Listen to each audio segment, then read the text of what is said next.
Chapter 5, Laupahoehoe, Museum. Maybe while Aslan sleeps in his car seat, we can swing by the Laupahoehoe Museum on our way to the beach. I saw it from the side of the road last time I was up here. I think it mostly talks about the sugar train the town used to use, but I wanted to see if it also covered the incident in the 80s with the school. The school? Asked River.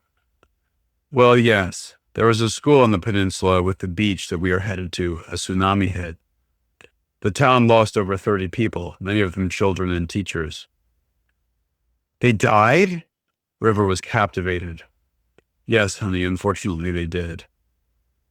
The museum laid it all out.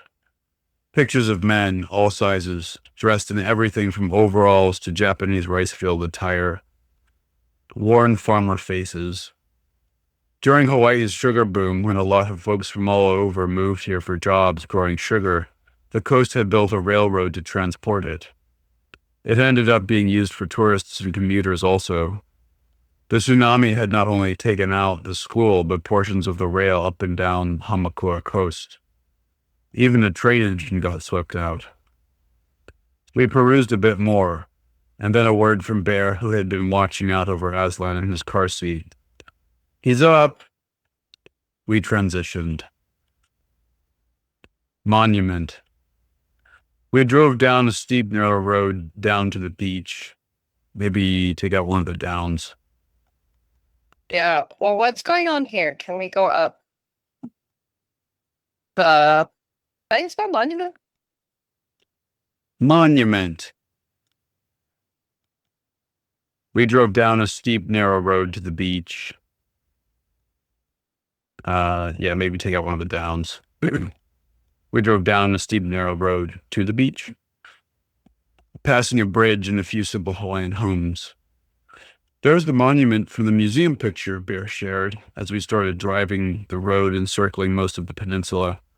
He pointed to a white stone plaque affixed on the top of black lava rock monument strengthened by wide concrete between the stones. There is a tiny place between awe, like wonder, and awe, like awful. English was so strange to me at times.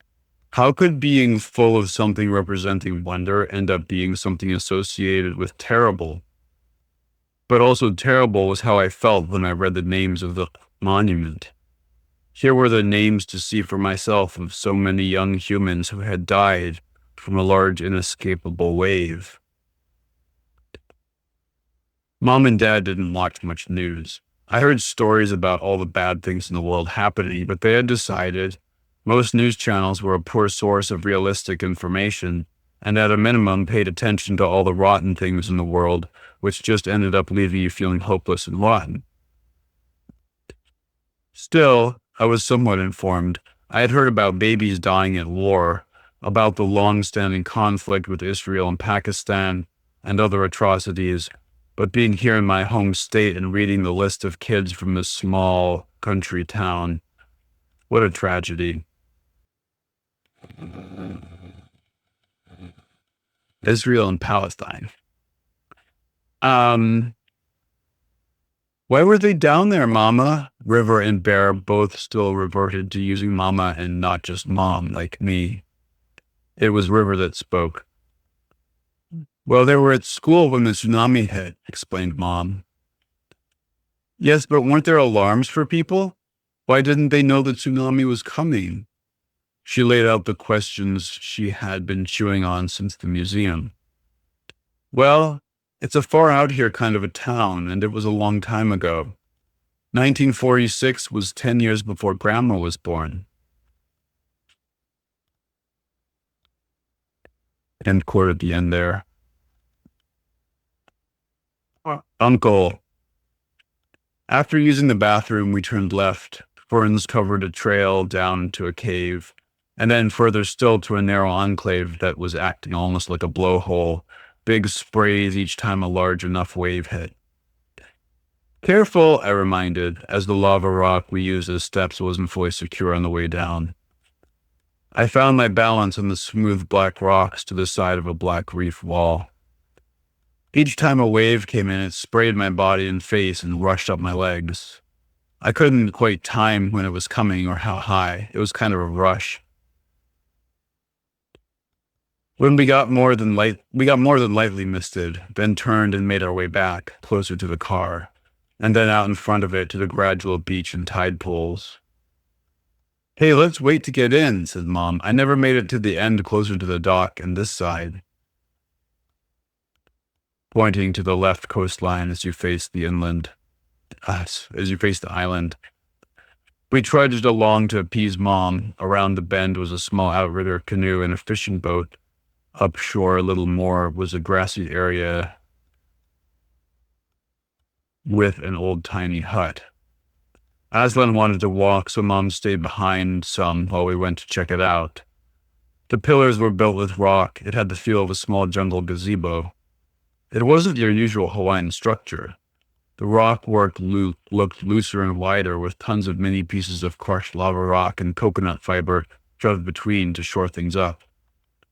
The roof was a series of upside-down hala tree roots covered in a rope woven from hairy roots similar to the rope I made at school by rubbing it between my hands like a rasta thread of fiber.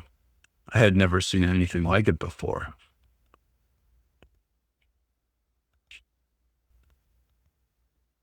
Well, we can finish the paragraph again if it. Menehune. What? I looked around. The voice that had spoken had a sing-song lilt. Maybe I looked around, dash, or semicolon. The man stood there in his one-piece blue work suit. Could have been a son of one of the farmers at the museum. Sun-loved face, thick black hair, a Japanese local mixed guy of true Japanese size. His suit hung loose on his stature. His face a little longer, cheekbones in, larger lips and nose, showing his islander, probably Hawaiian. Roots. His islander roots, something. I was struck. Had he said what I thought he did? Menehune make 'em, he volunteered. He sure had said it. I felt the mirror effect as I watched River and Bear's eyes get big in their sockets. He went on. They made the fish pond behind you, too. You ever see a Menehune? Where are you from, the mainland? I spun back around. It was a normal question since we all presented like mainlanders, and here we were touring around. Oahu, my mom lives here now, I found myself saying. I usually let Bear be the first to talk to adults. Somehow it was the first time it felt natural to admit to a stranger that my mom had left. Well, my cousin in Hawaii Kai, he says they get plenty, but I tell him he doesn't know half of it. Menehune over here, get plenty. He says the ones over there mess with the rich people's landscape jobs, the buggers. But over here, more lava rock, so they stay the forest type. Traditional kind. His tone indicated pride. You watch closely. You smart kids, tune in. They there. So you've seen him? Bear was the only one brave enough to ask. Me? Of course. You think they don't visit their fancy holly right here? He exclaimed, jutting his chin at the structure. They quick though, really never get more than a glance. They quicker than the mongoose. I was flabbergasted, but being startled usually put me on edge, so I settled on skepticism. I knew adults like to build up stories to make kids believe them for kicks and giggles. Still, it felt fun to try on the idea of it. My detective mind knew two things. I drew the Menehune card today, and even if those footprints were some kind of teenage prank, the topic of Menehune was sure around. Mom would say, with these repeating symbols, signs from the universe. Well, I wondered what the mischievous Menehune were trying to tell me. Washing. Shock. The cold water surprised me. I don't know if it was the icy influence of the Great Mauna Kea or if it was in my mind that the ocean water was just colder on Big Island. I was off to the side in a mostly enclosed tide pool. The others were playing in the shallow rocky beach closer to the cars. There was one inlet that just perfectly pushed the water so new clean water could come in. It was also directly in front of the deepest pool, so I made my way to the center. My skin prickled as I felt the contrast of the new cold rush in versus the water on my edges that had warmed in its stillness. It was a lot to feel. I took some deep breaths, again diving under mermaid style. After I caught my breath, I turned over on my back, floating. I let the water push me as I took in the shapes of the clouds. The ocean was my sanctuary. Mom had told me since I was young that I was her Pisces fish, swimming before I was 2. The water could wash all the grime away. I came up and studied the Ia in the water, silver flickering fish. I laid back again, floating. It came to me again that this was the beach, me says Mai. It came to me again that this was the beach where the tsunami hit, killing those school children. How sad it was. All the names on the monument. I was suspended by the air and water around me and so sad. Surrounded by the water, the emotion became so full but gentle. My throat tightened. I let the tightness move and a tear escaped my eye. I was sad for me too, for these last few years of hardship.